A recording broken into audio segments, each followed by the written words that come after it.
नमस्कार, मैं हूं आमोद श्रीवास्तव।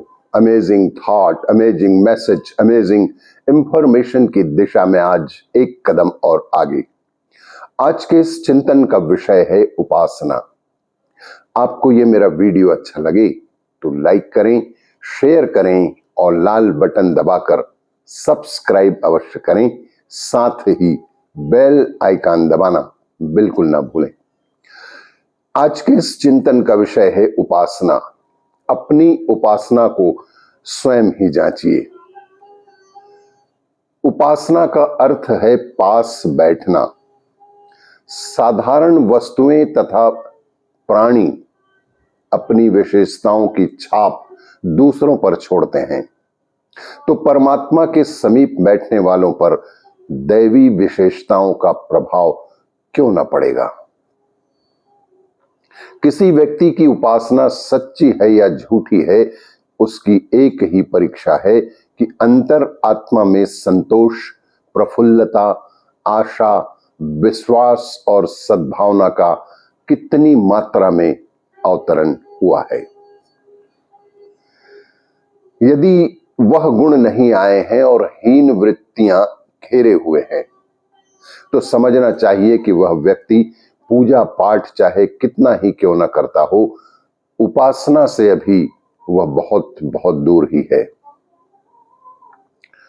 पूजा पाठ एक अलग ही बात है, उपासना और भी अलग। उपासना के लिए पूजा पाठ से, कर्मकांड की चिन्ह पूजा करते रहने मात्र से उपासना का उद्देश्य पूरा नहीं हो सकता। जीव को जीवन धारण करने के लिए शरीर की आवश्यकता होती है, पर शरीर ही जीवन नहीं है। जीव विहीन शरीर देखा तो जा सकता है, पर उसका कोई लाभ ही नहीं है। इसी प्रकार उपासना विहीन पूजा होती तो है, लेकिन उससे कुछ प्रयोजन सिद्ध नहीं होता। आत्मा जब परमात्मा की गोदी में बैठता है तो उसे प्रभु की सहज करुणा और अनुकंपा का लाभ मिलता है। उसे तुरंत ही निर्भयता और निश्चिंतता की प्राप्ति भी होती है।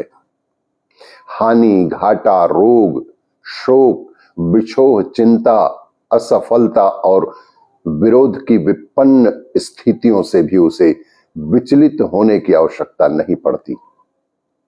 उसे इन प्रतिकूलताओं में भी अपने हित साधन का कोई ना कोई विधान छिपा हुआ अवश्य ही दिखाई पड़ता है। वस्तुतः विपन्नता हमारी त्रुटियों का शोधन करने और पुरुषार्थ बढ़ाने के लिए ही आती हैं।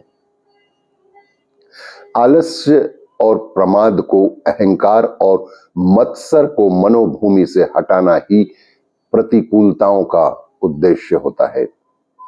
सच्चे आस्तिक को अपने प्रिय परमेश्वर पर सच्ची आस्था होती है और वह अनुकूलताओं की तरह ही प्रतिकूलताओं का भी खुले हृदय से स्वागत करता है। यही उपासना के लिए बहुत ही आवश्यक बातें हैं, क्योंकि पूजा अलग चीज है और उपासना उससे कहीं भिन्न है। इसीलिए पूजा तो करें ही, लेकिन साथ ही साथ अच्छे मन से उपासना का भी योग अपने जीवन में जोड़ें, तभी हमारा जीवन सफल सिद्ध हो सकता है। उपासना बहुत ही अलग चीज है। आपको ये मेरा वीडियो अच्छा लगे तो लाइक करें, शेयर करें और सब्सक्राइब अवश्य करें। धन्यवाद।